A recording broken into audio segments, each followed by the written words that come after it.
Good evening, everyone. How are we? Welcome back to MYT Feedback. Yes, it's me, it's Paul Nolan, with the James in the middle, of course. And yes, I'm back in Liverpool. You can tell this is like the original OG MYT set. So yeah, it's a fun one. It's a fun one indeed. So with that being said, we're going to get straight into it. Over on our YouTube channel, hello to those of you watching on YouTube. Again, if you're not subscribed, do give us a subscribe. We are just under 100 subscriptions away from 8,000, so that'll be a nice little road mark for us, a little landmark for us to hit soon. And yeah, we're over on our brand new Twitch channel. We're on ADSR. Hello to Steve and the guys at ADSR, and also on Magnetic Magazine. And yeah, we're going to go through some tracks tonight. We've got 7 to go through, and it's going to be a fun time. And it's going to be even more of a fun time because, quite frankly, I've got one of my Argentinian partners in crime with me today. I've got...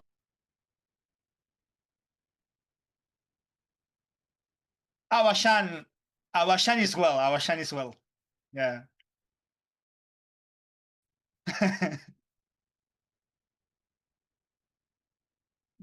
Yeah, good stuff, man. Yeah. Yeah. So how are you? You good? Good stuff, yeah.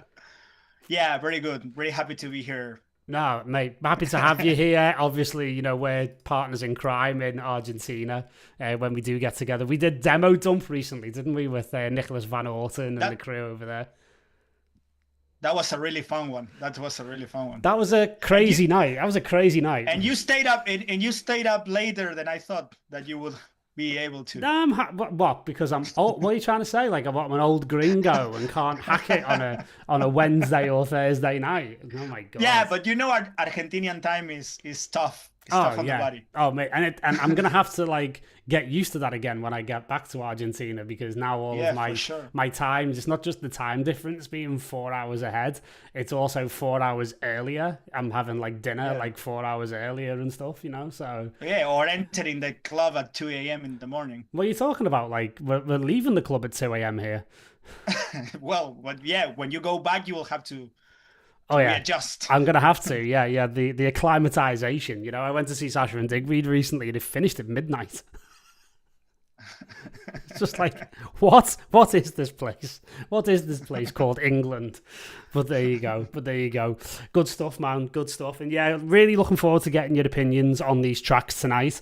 And yeah, we've got 7 to go through, which is going to be a fun one. And yeah, we are just going to get straight into it with one of our MYT members called Musk Sean, who is showing a lot of promise at the moment. And this track, I mean, it would be a little bit strange if he released it under the name Guy Barone Inspired. I mean, that would be, you know, a first ever, I would say, tribute track to somebody. But I'm sure, you know, he'll probably change the title on that eventually. So yeah, we're going to get straight into it. We're going to have a listen right now. And here we go to Guy Barone Inspired from Musk.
So there was Musk with Guy Barone inspired. Mr. Abayan, are you inspired by this? I really like this track. I really like it. I really like the idea of the track, especially the vocals and the kind of percussive 808-ish kind of bass line, you know? Like, I really like that. Also, the tops are really nice. There's a good sample selection. Those kind of metallics, tambourines, and all those are really nice. Yeah. What do you think? Yeah, I really loved it. I mean, obviously, I'm very familiar with Sean's work because he's been part of the MYT community for some time now. And he's undergone like a really serious transformation in the last year and a half.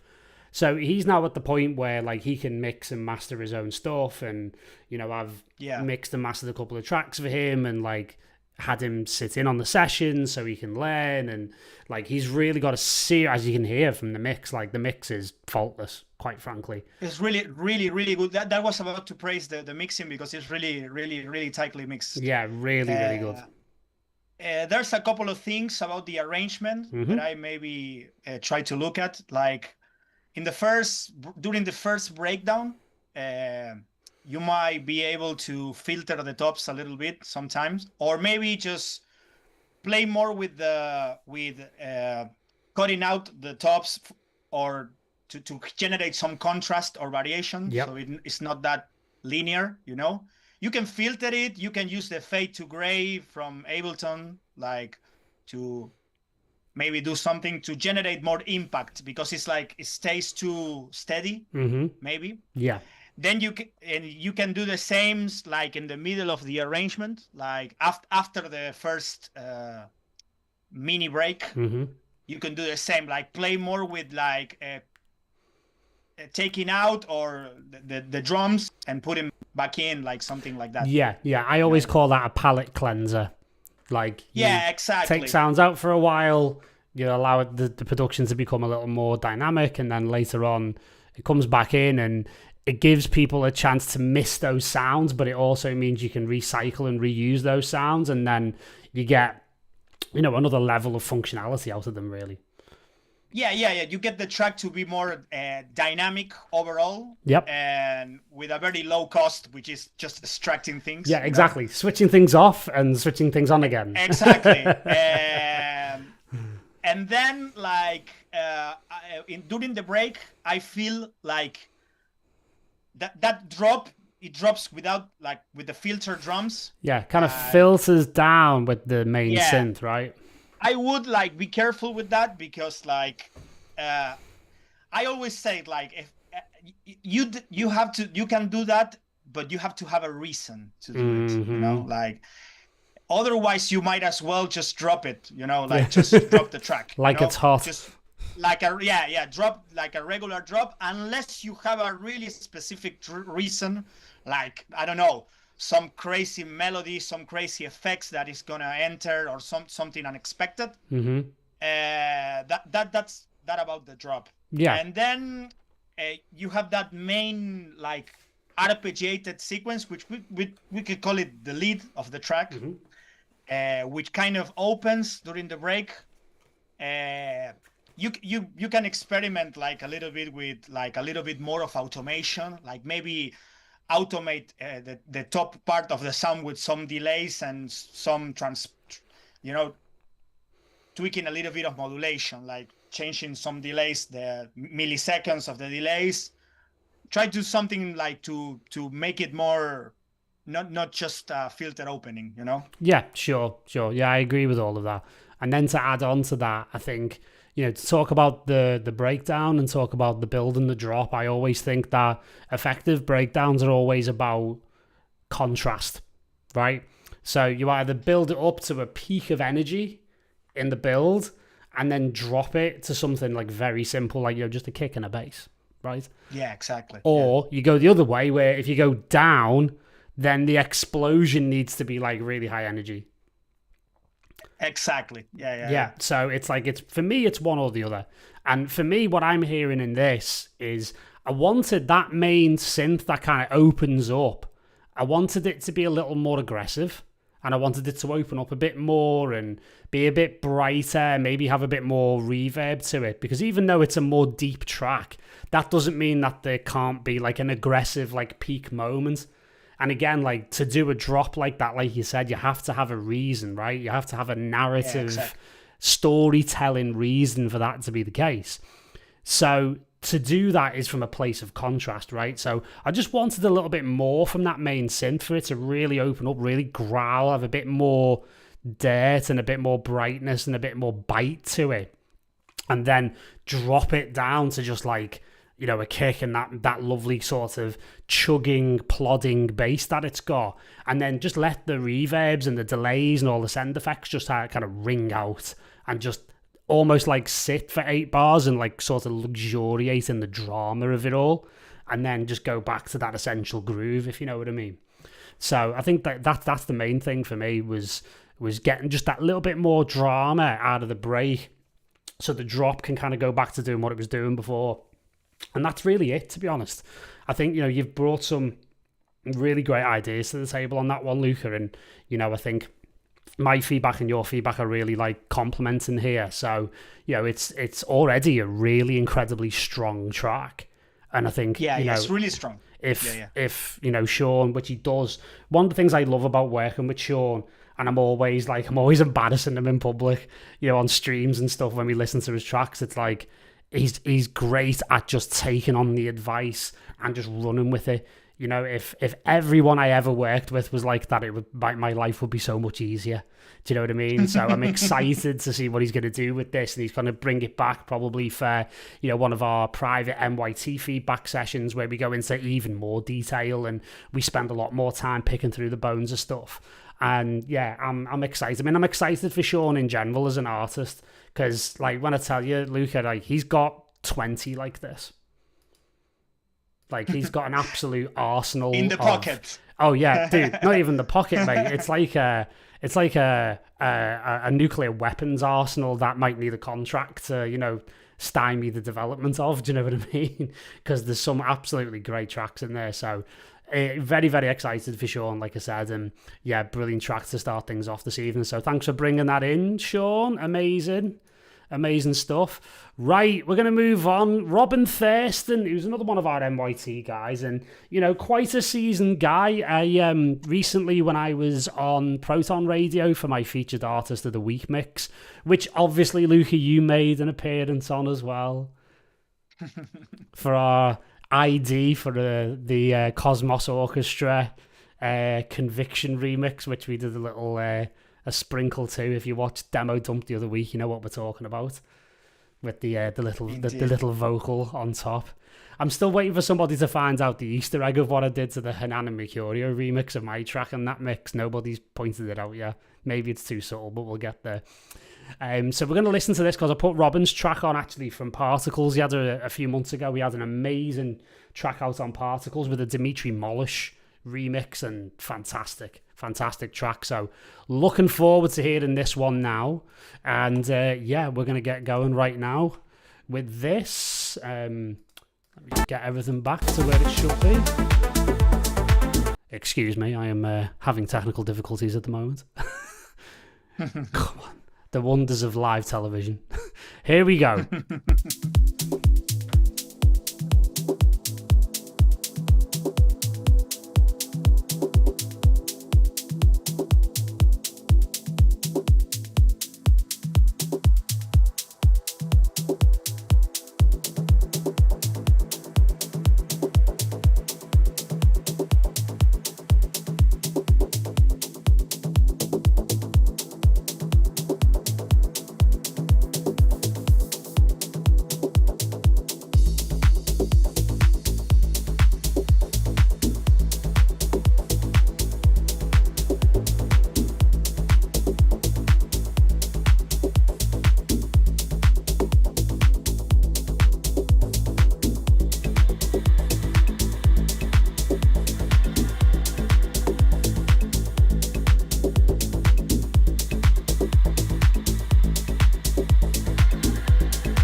Slick, smooth, Slick. classy. Anyway, that's enough about me. Track's good as well, isn't it? Well, really, I really like this one. Yeah. I really like this one. Robin's really, really good, man. Really good. Yeah.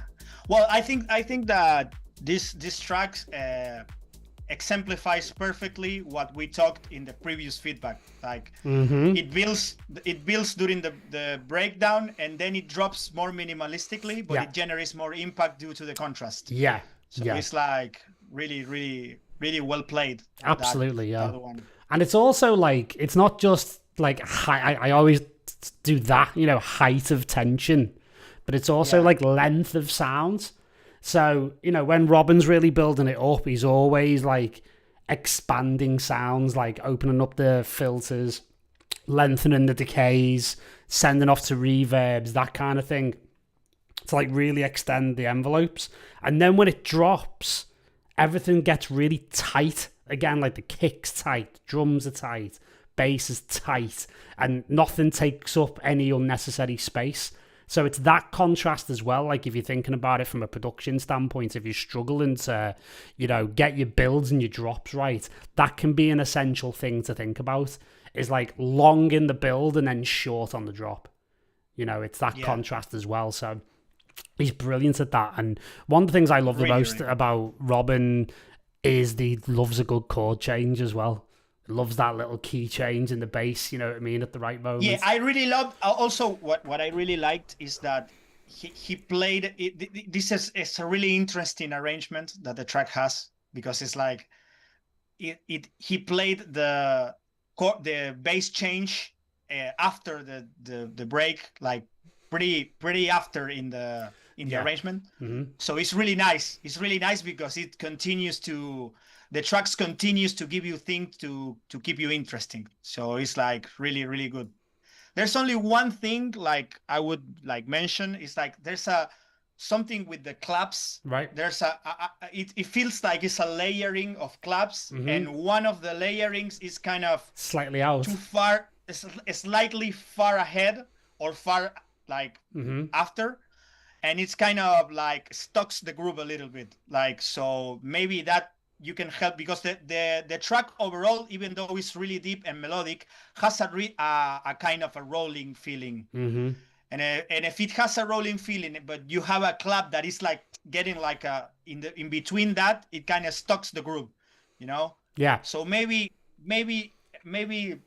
place a little bit in the piano roll better, or in the track delay, however you did it, and maybe some little bit of reverb on the delay, because I feel it like kind of dry, but like 20%, 600 milliseconds of decay and 20% wet, and it's good to go. Nothing more than that. I like the detail in the settings. I always say that you want the envelope and the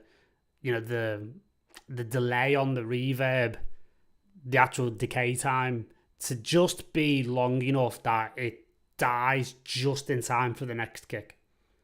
Yeah. So it's neat and tidy. And again, this is what I mean. I do everything regarding reverbs on sends and returns, because it gives me the opportunity to actually work with the reverb, even like small things like a little plate reverb like that, for example. I always, for claps and stuff like that, I always use like the little plate from Sound Toys. Like, I absolutely love that. Love that. Plate reverbs on claps are the one, right, in general, but that one is the best.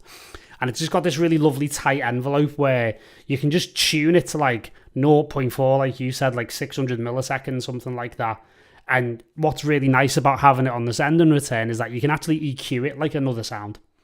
So, like, my sort of mixing perspective on that is I treat reverbs, delays, time-based effects, things you use on send and returns, I view them the same as any other instrument, because they've got their own envelopes, their own characters. They need to be EQ'd, side-chained, automated, leveled correctly, stereo image management, everything needs to happen in that way.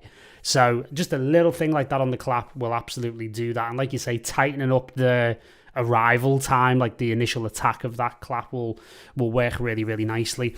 I've really been going deep on you know, like sort of like pre-claps where there's like the little reverse, like a little. Yeah. Yeah, I always like putting them now on the end of like the 4-bar and the 8-bar. That's 2007 sorcery. Bro, that's some old school Eric Prydz shit. Old school sorcery. Yeah, dude. Trent with new tools, like Cable Guys brought something out amazing in the last sort of 6 months or so called Snapback. That's really, really good for that, where you can just put your little reverses in and it comes equipped with a load of them that are really great and you can just time them and that's it, you know what I mean? So, love them. Absolutely love them. But yeah, totally What I agree. wanted, before we finish this one, what I wanted to state is that I'm always giving my opinion in what I feel that could work for my taste, like, but maybe is that type of clap that is more like for a rolling kind of track is not what you're looking for. And by all means, it's like it's a creative endeavor, and anyone like can feel. It's just my opinion, you know. Like it's not that. Yeah, of course. No, it's all subjective at the end of the day. It's subjective. The other person might say like that clap placement is perfect, and yeah, it's valid. No, it's not that it's not that it's wrong. That's a really, really good track overall. Of course, man. Of course. And like what I always like to say is, if people like me and you are nitpicking at this kind of level, then that means it's an incredible track. Yeah, we are talking about things that most individuals that are listening to the music that are not producers, they are not going to feel that. No, they're not going to give a shit. This is almost academic, you know. Yeah, like, of course. Yeah, but that's why we're standing on the side of the dance floor, stroking our chins, going, that clap's slightly late. And that's why me and you are the exact type of people you don't want to go to the party with. Dear Robin, no one is going to notice that. It's just us that is going to notice. To be honest, you might well leave us. Welcome to the den of nerds. No one is going to know, really. To be honest, no one is going to know. Yeah, for sure. Yeah, exactly. No, but all good. Right, we're going to move on. Ivan Lozano is back. We previously put feedback in. Didn't he put one in friend? Didn't he put something in for Demo Dump as well? Yeah, I really like Ivan Lozano's music. Like, I really, really like it. Yeah, I'm into it, man. I'm into it. I think he's really talented. So here we go. Let's see what he's up to with Brian Cleo. Here we go. Why is my Logic doing that this evening? Thank you very much. Excellent.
Well, there's Ivan Lozano and Brian Creo.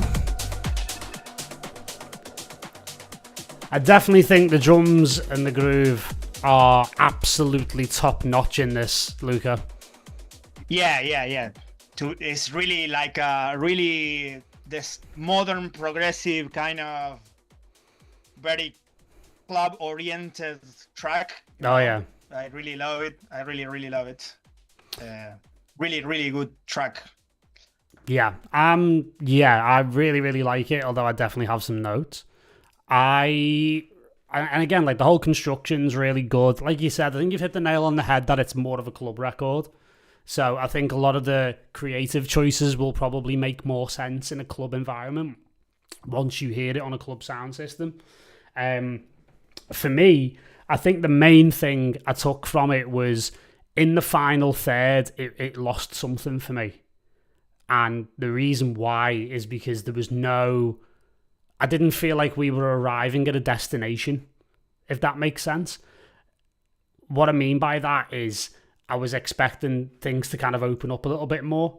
Maybe some more pads, some strings, something to just open up the context of the track and to give me a feeling of, oh, that's where we've been going for the last 4.5, 5 minutes. This is where we're arriving to, this more emotional place that the drums have been driving us to for the last however many minutes. I didn't quite get that. And I felt like, I don't want to say I was bored is the wrong word. I wasn't bored by it at any moment. But by the 5, 6, 6.5 mark, I just felt like it was kind of going through what it did previously. Which, is no bad thing.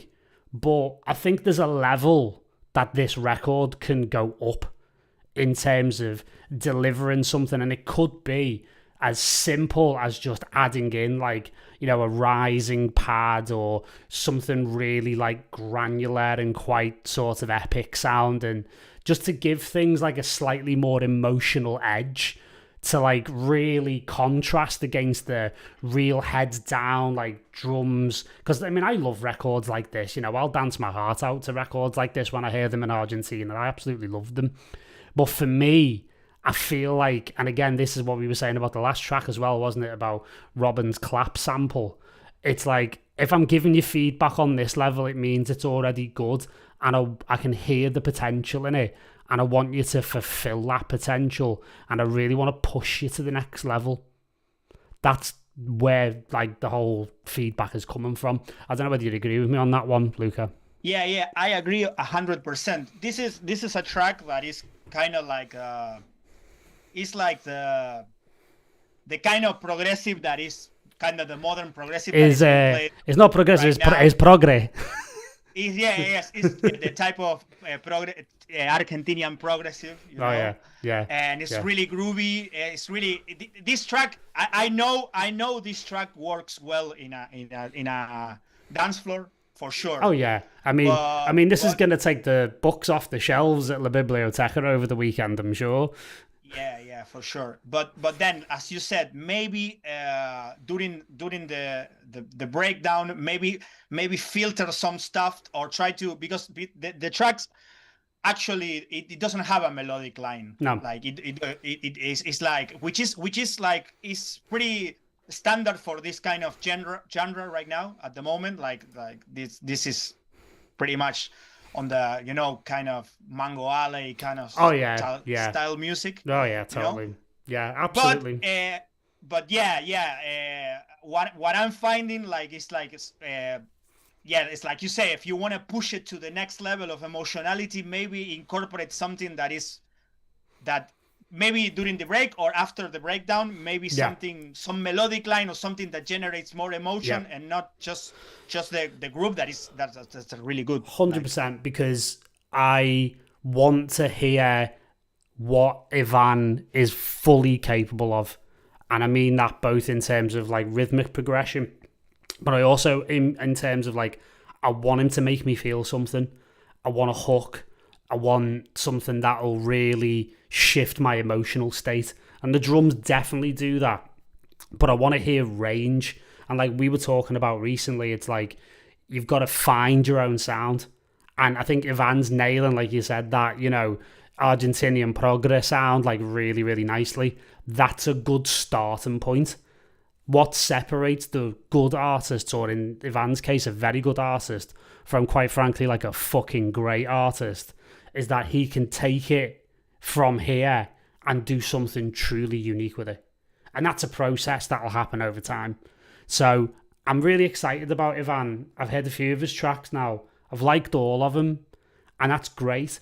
So now it's like, okay, because, you know, there's a lot of people pushing that sound at the moment, and that, again, is not a criticism.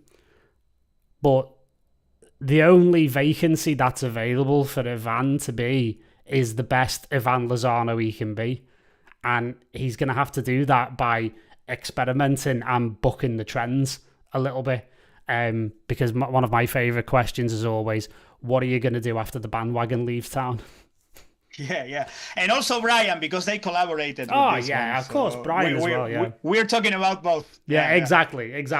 But because I've heard Ivan so much recently, like I'm obviously excited about him. So yeah, I'm gonna be the guy from Whiplash a little bit. It's not quite. I would definitely play this though. Oh yeah, I would definitely play it myself. Like, I mean, I'd probably put something over the top of it.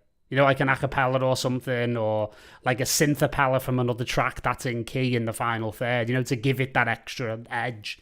But like I said, I'm going to purposely be bad teacher with Ivan a little bit. I really want to push him. I'm going to get a bit whiplash on him, you know, not quite my tempo. Are you rushing or are you dragging?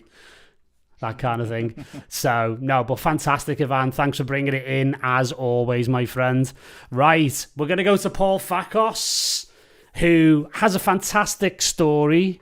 He is the legend who put in a track for the Patrice Baumel feedback, and Patrice liked it so much he ended up playing it for 6 months afterwards. Oh, yeah, I know and that track is now signed. So this is what happens sometimes when you bring your tracks into these feedback sessions. You get signed. We also had 3 people get in contact with Night Colours off the back of the last feedback session. So don't say we don't do anything for you.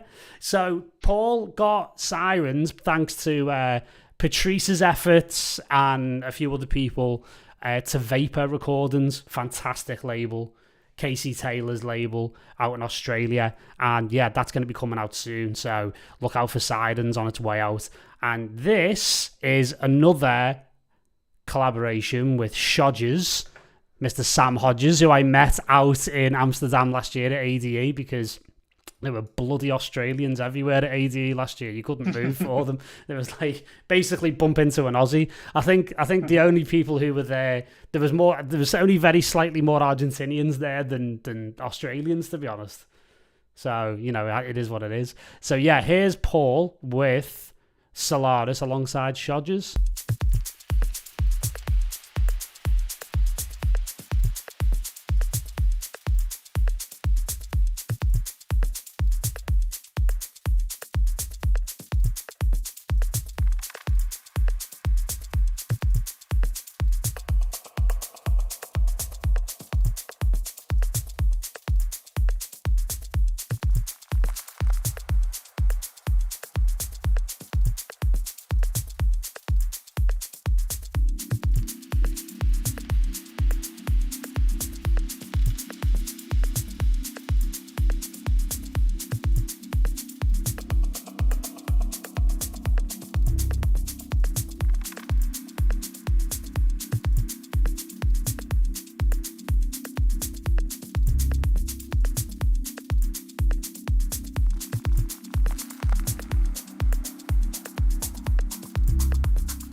Beautiful.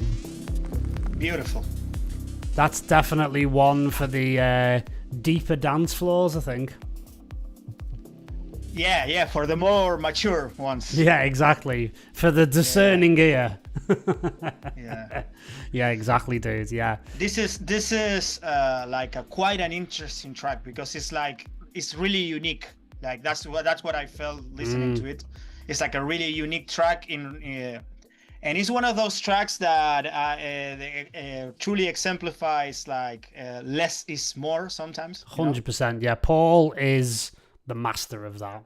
You know, if you listen to Sirens and a number of his other tracks, it's more interesting a lot of the time what he leaves out than what he puts in. Yeah, exactly. Really nice modulations in the stuff that pops in and out of the mix. Like it's really, really nice. Mm-hmm. The only thing, like I would say, like for me, this is a really hypnotic track. Yeah, you get into that kind of hypnosis. Yeah. But thinking of it in a setting of a me being positioned myself in a dance floor, I would probably like to hit a little bit more energy after the drops in the top end of the track. Yeah, just to kind of give it a bit of drama. Maybe to push the track a little bit forward and it doesn't stale, you know? Yeah. Because content-wise, it's really, really nice, but it lacks that dynamic, I think, that in the club will play an important role. Yeah, I think. Yeah, I totally agree. I think as well, depending upon, because I think it does come down to what kind of track Paul and Sam are trying to write here. Because if they're going to go for something that's like, 8, 9 a.m. and like, Patrice has been playing for 9 hours already, they've nailed it. Like that's him. That's, I mean, I've never been to Stereo in Montreal, but, I've been told and can understand, and I've heard sets from Stereo where this type of stuff would feel right at home in the, just before breakfast time kind of crew, but I definitely think like a little bit of flair, a little bit of dynamicness can go a long way. For me, on the technicals, I think the kick and the bass relationship needs a little bit of work. Because I just felt like while the kick was poking out, I felt like the low end and the bass in particular was just slightly overwhelming to the rest of the track. So essentially the sort of the more mid-range and the more high-end details were kind of getting lost a little bit. And I think if you just dial down the bass by a couple of dB, I think the kick, it comes through really, really well. And then the whole thing feels slightly less heavy. It's slightly lighter on its feet, and the bass will still do its job, but the thing will move just that bit better, and it'll skip just that little bit more, because it is actually like, for that type of track, it is actually fairly rapid, I thought. Like, it felt quick. I mean, I'm not sure what the actual BPM was, but, it felt fairly, it moved along at quite a good pace, or at least it felt that way. So that's the main thing for me. I think as well, like, I love the glitchy effects and stuff like that. Yeah, I really like that. I really do. Yeah. I do. I love them myself. I feel, though, that some of the same movements of sound were maybe overused a little bit too much as well. I think there needs to be a little bit more variation in the glitches. And, I'll be honest, I was working in the studio with Tim Green recently, and we were doing some stuff with some, like, glitchy bits, like, not too dissimilar to this. And honest to God, like, me and Tim sent each other around the bend. Every single one of them had to be completely new and unique and only heard once in the track, So, like... That's a good approach. Oh, yeah, it's a good approach if you want to send yourself insane. But also, it's a good approach if you want to, like, really make your music stand out. So, even though it might be a bit of a painful process, it's worth it in the end, knowing that, there's going to be sounds in there that aren't going to be repeated. So I definitely think there's another level to come out of this. And ironically, or not ironically, depending upon your view, it'll come from being just that little bit even more subtle. And then, as Luca is saying, being just in the right moments, slightly more aggressive and slightly more dramatic. I think that's where you get that interesting dynamic, and that's when all the different sections kind of start coming together and the whole thing goes up a notch. But brilliant stuff, man. Paul is such a talented producer.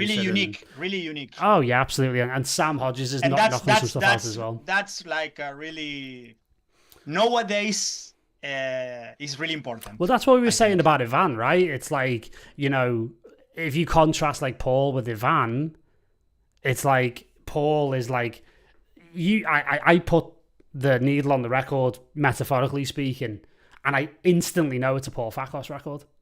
Like, that's what you're looking for, is a motif that is like completely unique, that you don't even need to be told who the artist is. You don't need to see the artwork. You don't even need to see the file on a CDJ. You just hear it and know. That's the point. That's the point of the exercise. And all of your favorite artists are that, essentially. So, you know, Paul is doing some incredible work, and as I said, Sam Hodges is knocking out some amazing stuff at the moment as well. So congrats to both.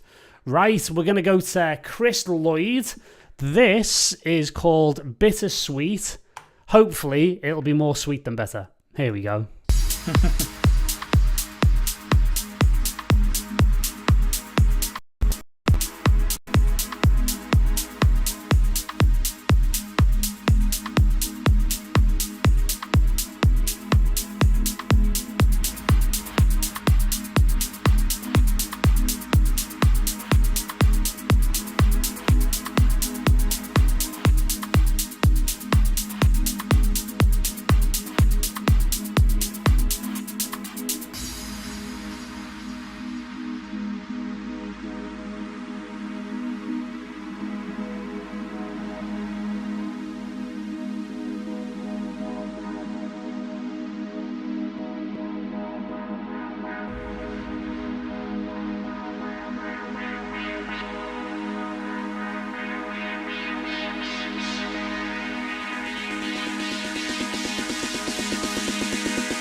Space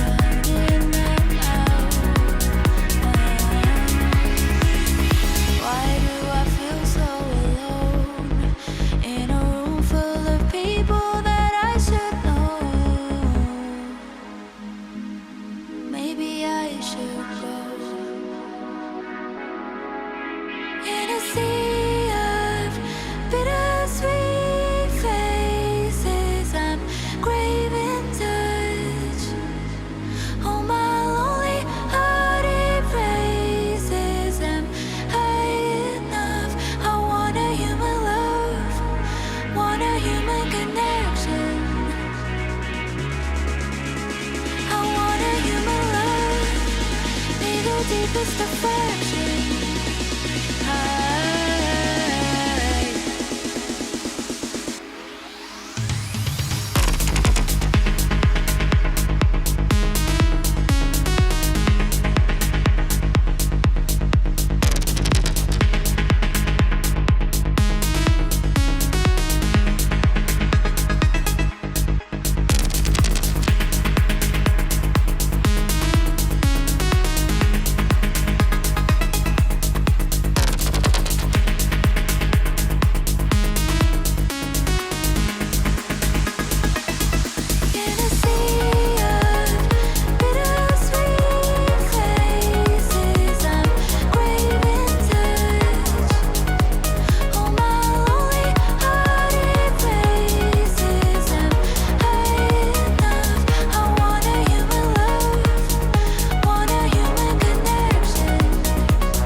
Alright, that was Chris Lloyd with Bittersweet. I have thoughts. France is back. And you know what? This is the time we roll out our catchphrase, is it not, Mr. Luca? We are all trans We are all boys trans in the guys. end. And in the beginning.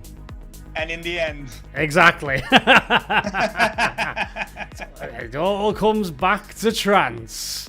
We always come back to trance, yeah. Exactly. Sure. I mean, even Mike Griego knows that. He called the whole track back in trance recently. Yeah. Yeah, big shouts to Mike and his mustache. Yeah, so I know. Go on. You first. Yeah, I had doubts with the kick when I first hear it.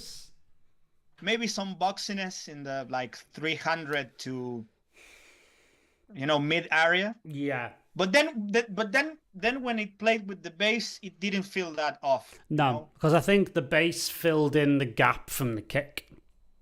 Yeah. I think that's what happened. Continue. Yeah, it's like, and then there's some things about the arrangement. I like the fact that there's a short arrangement and then a breakdown.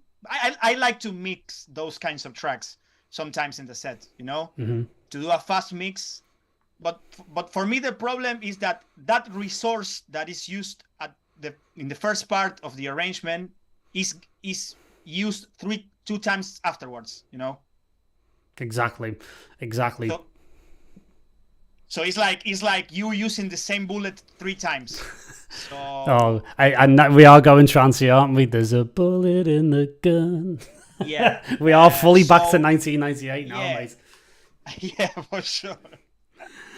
Yeah, good, mate. Don't give away our age, please. Mate, it's written all over us. There's no giving it away. Don't give away. Yeah, exactly. So maybe I would be like, maybe the second time maybe you can get away with not doing that and just do a regular drop, because it's like it's like the same escalation of intensity repeating 3 times. Yeah.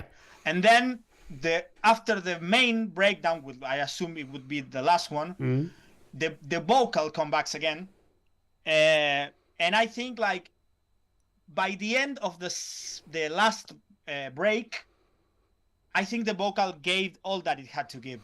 I don't think that and more. I don't think there's reason to bring it back again. Absolutely. Maybe just leave the groove and it's good. Yeah. So totally agree with you on all of that. And this is where I take it to the next level in terms of the feedback for the arrangement. There are too many breakdowns. There doesn't need to be so many breakdowns. There needs to be one, basically, in the track. I was a little bit frustrated when I heard the first break because I was literally just getting into the groove and it stopped.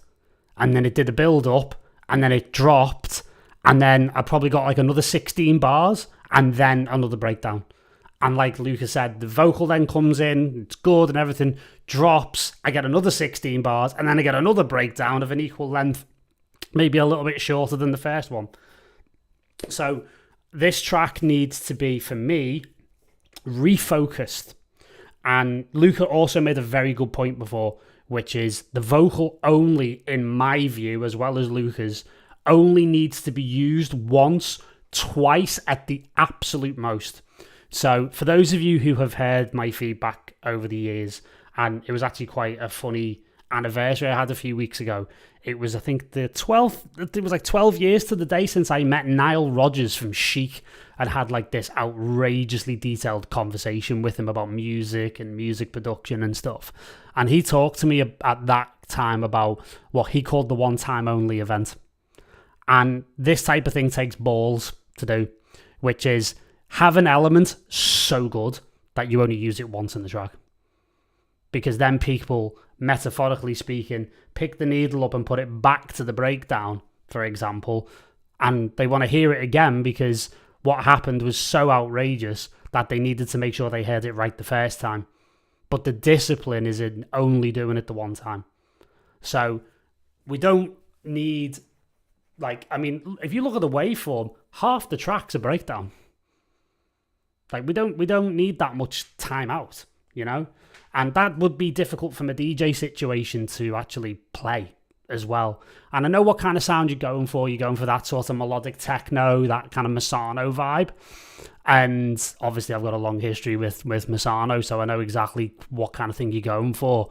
Listen to some Masano tracks, I'm sure you are already, but use them as references and look at ways in which you can be even more focused in using the emotion of the vocal in the breakdown to really build it up and then really drop it. Because what I felt, similar to Luca, the kick, again, was a bit hollow in like the low mids, which the bass did do a good job of filling in, but it was still a bit of hollowness there.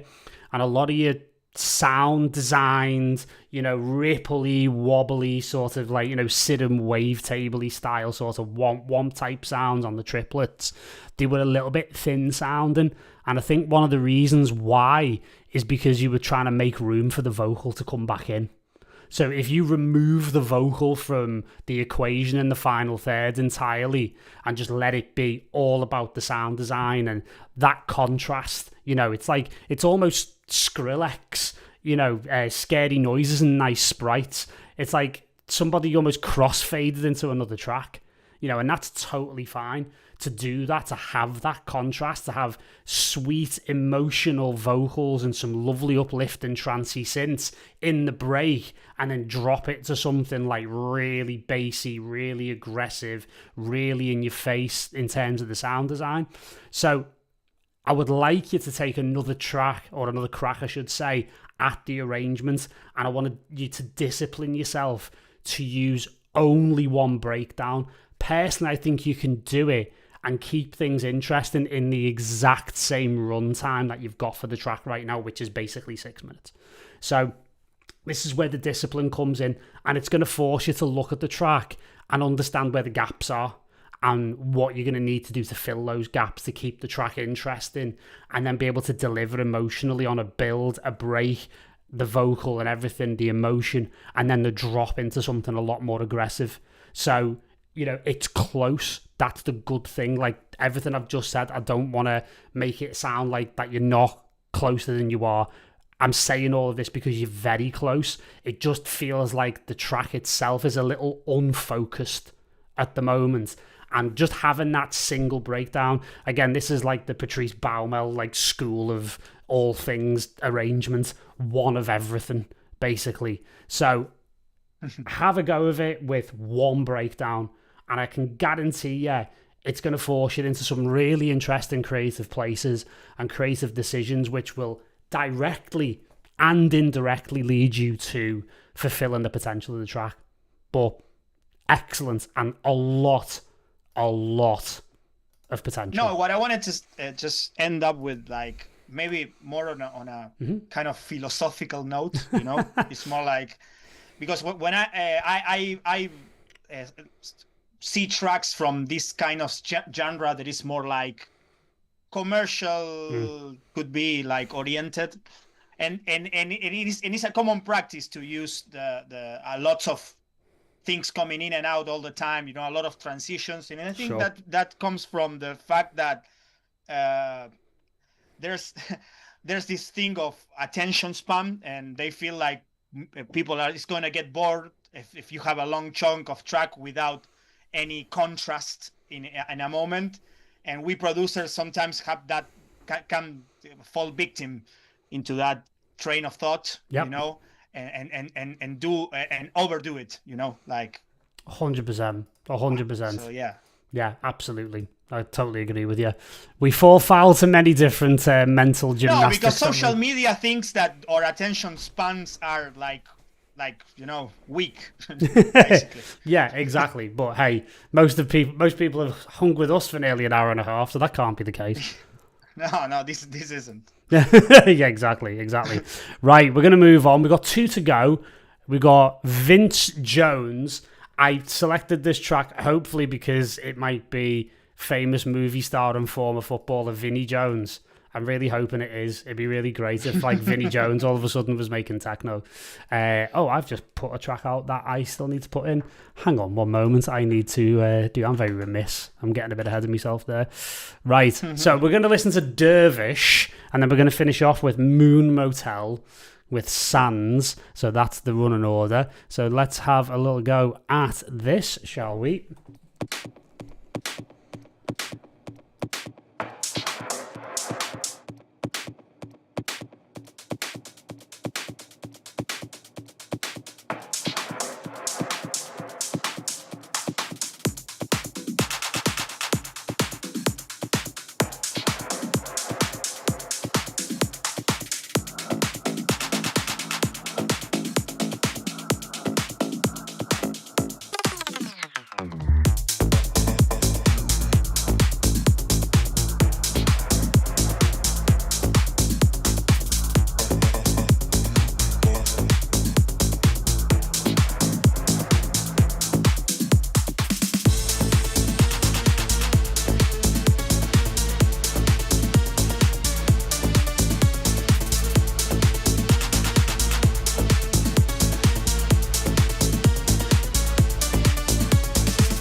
I feel like I've been hit by about 7 different tracks at the same time there.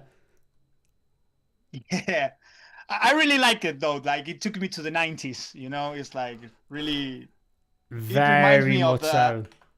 You remember Left Field? Like it remind Oh, me of yeah. that kind of vibe, that kind of Yeah. 90s hacker, Yeah. cyberpunk Totally, totally. Craig Forrest in vibe. the YouTube comments has just said, "What Time Is Love" by the KLF. Bum, bum, ba-dum, ba-dum, ba-dum, ba-dum. Yeah, exactly. Yeah, I thought we were gonna go full rave then, and then then we went into some really interesting. Like, I feel like I've been in a car chase with Jason Bourne in like a Moroccan taxi. Basically, like it's crazy. I'm not going to ask what were you doing, but yeah. I mean that's Why? it. I'm not going to ask why for sure. Don't ask, don't tell. Simple as that.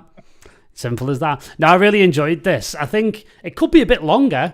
And I think as well, this is one of those classic things where there's so many ideas in one track. I think he's actually written like an entire EP's worth of music in like one track, basically.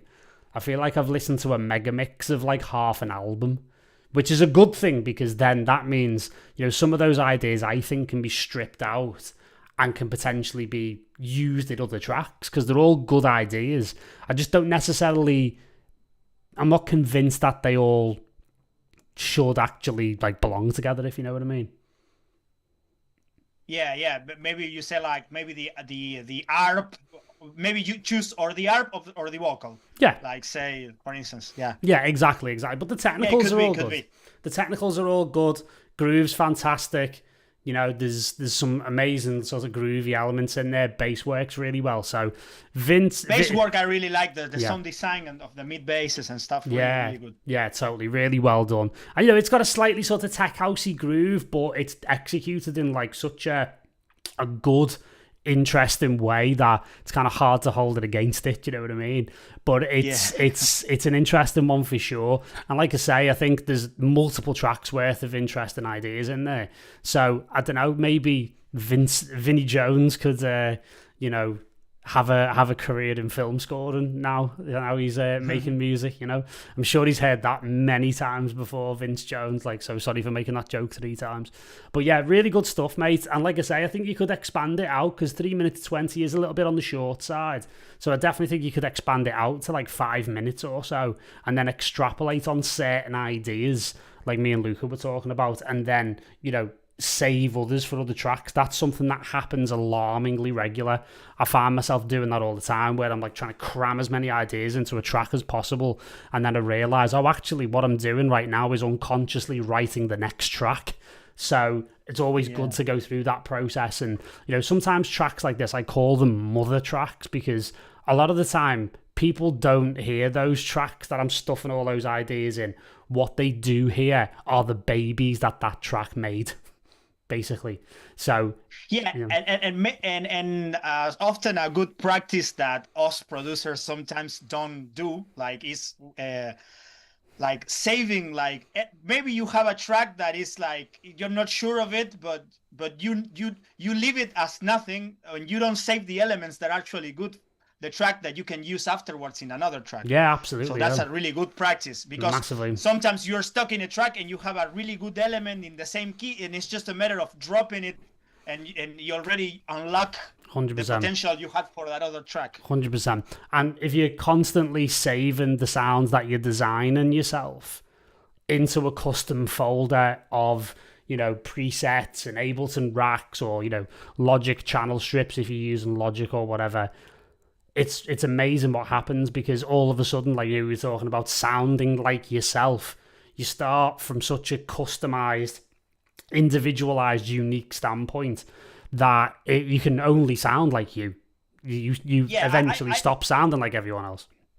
I'll take it as like a step further. Like a good way of thinking about it for me is like you're producing, but you are also like design your own sample pack. Yes, exactly. You're just always dropping new things to your sample pack, and you always have that in folders, and it's like it boosts your workflow like a lot. Oh, absolutely. And if it's good enough for people like Sasha who do the exact same thing, You know, if you think back a few years, I was heavily involved with the creation of a Machine or a Native Instruments expansion pack of sashes. I remember that one. Yeah, I mean, we worked really hard on that, and we went back through the Scene Delete albums, all the old tracks. We went through the Involvers. I think we went as far back as the first Involver, which I think was actually done in Ableton Live 2. And we went back and we looked at it from a perspective of we sampled ourselves. Like, we literally went back and were pulling samples, you know, bouncing stuff out, doing little, you know, renders of different things, and then putting them in, you know, machine kits and, you know, drum racks and all sorts of stuff. So again, look at your own old tracks as sources for samples. You're effectively sampling yourself, and sooner or later what happens, it becomes an automatic process. I mean, if people saw my template for writing in Ableton, you'd be shocked, because, like, to be honest with you, like, the track's like sort of almost 80% done when I open the project, like blank, because I've done so much work over the years and I've put so many presets together. I've got everything exactly where I want it to be. And a lot of the time, it's me just sliding things into position and hitting play. So that's why, you know, again, like, you know this, Luca, because you heard it, but, you know, I did a whole remix today from nothing to finished master in like 6 hours, because I've got everything exactly where I need it at my fingertips. So that's where you can get into with that type of thing. So it's an amazing workflow thing. And this comes to another one of my major tenets and one of the big cornerstone beliefs of the MYT community, is that the more organized you are in terms of your sounds, your samples, your presets, your racks, everything, the more organized you are, the more creative you can be. It's that simple. It really I is. agree with that 100%. Me being more on the obsessive side, but yeah. You but obsessed? yeah, Never. Yeah, but yeah, it boosts your workflow like a lot. Yeah, for sure. Because you don't want to be thinking. You know, you really don't want to be thinking. As one of the most philosophically gifted people of all time said, thinking ain't drinking. That was Mo from The Simpsons. And it's true. It's something I live by. Like, and when I mean thinking ain't drinking, I mean thinking ain't writing. Thinking ain't getting the track done. Because you get yourself into a flow state by having all of your tools exactly where you need them. So, yeah, a salutary lesson for us all. Right, to play us out tonight, we've got Moon Motel with Sands 2. Here we go. Let's see what these guys are up to.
I really like this. I mean, it's not perfect by any stretch of the imagination, of course. That's why it's in a feedback session. But it's got potential. It's got potential. It's got really nice elements. I really like those like chord sweeps, kind of reverse chord sweeps, or that there are like a chord that is sweeping through another transition. You know, I really like those. The thing that I find with this track is like it gets too repetitive because there are like things that are playing like at the same thing, you know. Yeah. Like you have a pattern that doesn't have modulation and it's always playing the same thing. Yep. And then another pattern comes that plays the same thing. And I think that I often say like to my students like it's because there's so much things you can stack on top of each other in a vertical way. So you have to start thinking about the arrangement horizontally. Yeah. So things that one thing happens here and another thing happens here and then another here. And that's how you create those different calls and answers between the elements that make the music interesting.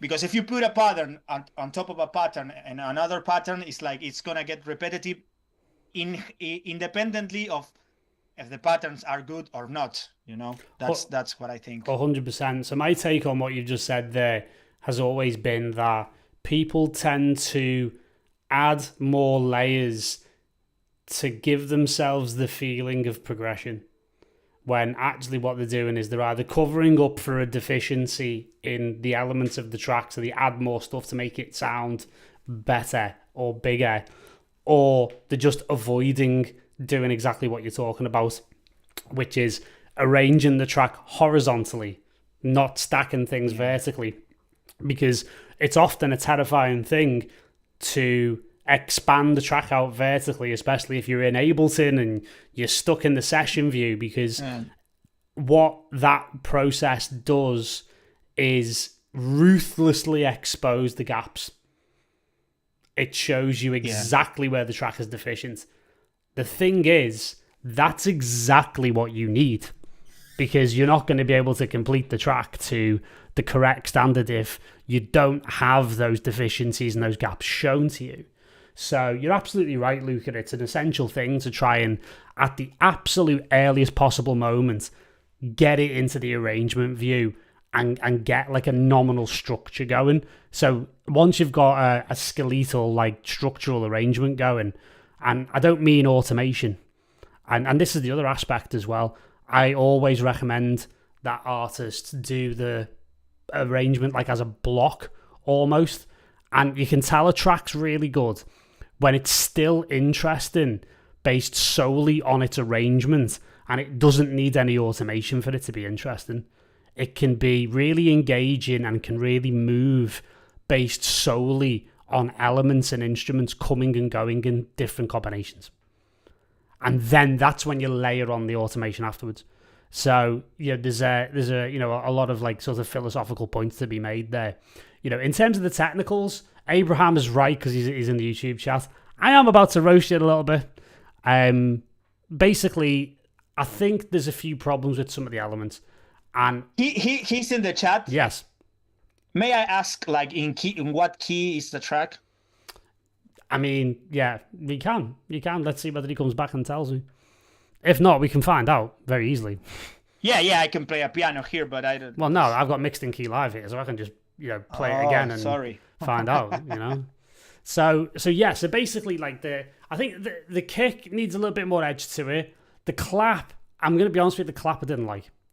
I think it's too heavy, it's too clunky, and it needs to. I think it needs a shorter, more impactful clap, because then the groove will really start to come into it. And I think the clap also takes up some frequency space where you were mentioning before about, you know, the modulation, you know, and the automation of, say, for example, like the acid line and the melodic lines and stuff. Yeah. I think the clap is actually, or the clap snare combination is sitting in a frequency area that's preventing that acid and melody line to actually like, you know, fully embody the track, because it needs that modulation. Like you said, it's a layer of something doing something, and then another layer of something doing something, and they're not talking to each other. Like you said, call and response. Yeah. So I'm also a big advocate for doing long automation passes. Like I will sit here for an hour and I will do automation pass after automation pass of just one element in the track, whether it be like a filter cutoff on a synth, or, you know, a resonance on an acid line or anything like that. And I get that call and response going via multiple layers of performance. So as one goes up, the other one goes down, they talk to each other, there's an interplay, you know, the whole thing, right? So slimming that clap out is going to allow the automation to come in, because I really want that acid to squelch, you know what I mean, and be like really like screaming at certain moments and in your face, and it needs more effect putting on it, like it needs more delay in particular. I do love a good slapback delay on an acid sound. You know, the big one I always used was Waves Kramer tape, but I never used it as a tape machine emulator. I always used it as a delay. Abraham said C sharp, major, minor, pentatonic. Yeah, that's it's like the reason why I asked the key of the track is because I feel like the bass is like it feels like it's stomped upon, you know, the bass, and that is because it's in a C sharp. Because this is something that I always like try to say, like when you have to be really careful with those kind of notes. Because like for instance, when you have the bass you're playing in G, your tonic is G, your bass is going to be in 100 hertz and your sub is going to be in 50 hertz, so to speak, you know? Octaves, yeah. So you have your bass would be 100 hertz and your sub will be 50 hertz. The problem is that when you're playing in C sharp, you know, your sub is going to be at 34 hertz. So you're not going to work with 34 hertz. So basically your bass is going to be like an octave higher of that, you know? Yeah, and there's also certain notes that will resonate quite dramatically, and then there are others around that area that just disappear. Yeah, exactly. Well, I feel like the bass is played at an octave that it is where the power of the bass disappears, and it gets like a really muddy, you know. Yeah. To round off the points, it's C sharp minor, and it's 124 BPM. Yeah, exactly. Exactly. Yeah. So that's what I thought it was one of those notes, because like it feels like a stomped upon. Yeah, definitely. Yeah, I definitely agree. So yeah, just a bit more. I mean, the word I always use as one of our members in particular. I would say like I would move that bass an octave higher for it to have, like, you know. Yeah, potentially. Yeah, absolutely. Sherry Clark has said Luca needs to be on all the time. He needs to what? Needs to be on all the time, as in you need to be on every session. I mean, it can be arranged. Like, it can be arranged. I mean, I'll just leave and just let him run the whole thing from now on, if that's what you want, Sherry. Like, I'll just take the night off. I don't care. Please don't give Paul excuses to stop working, please. Yeah, exactly. Yeah, because I'm not working hard enough as it is. Jesus. But there you go. So yeah, I mean, just a little more squelch, and like a word I always use to one of our members is wilder. I want it to be a bit wilder. Just have some one or two outrageous moments of just acidy squelch, and I think we're good. But yeah, it kind of reminded me of like old like David Juriez or like Phil Weeks, or even like, you know, like Chicken Lips back in the day. They reminded me of that a little bit. So very, very good. Very good. Oh, Sherry wants both of us. Oh, good. Excellent. Okay. That's Abraham's other half, by the way. Very good. Very good. Excellent. Okay. Well, that's going to do it. Apologies. Well, not apologies if your track wasn't selected. There were very good reasons, and a lot of them were related to not putting downloadable SoundCloud links. So, very important. It's very clearly stated downloadable SoundCloud links over on the submission page over to transition.studio/feedback. Very, very important, because then we can give you the proper feedback. We generally don't like listening to SoundCloud links because the codec that does the streaming for SoundCloud is, in my opinion, extremely poor.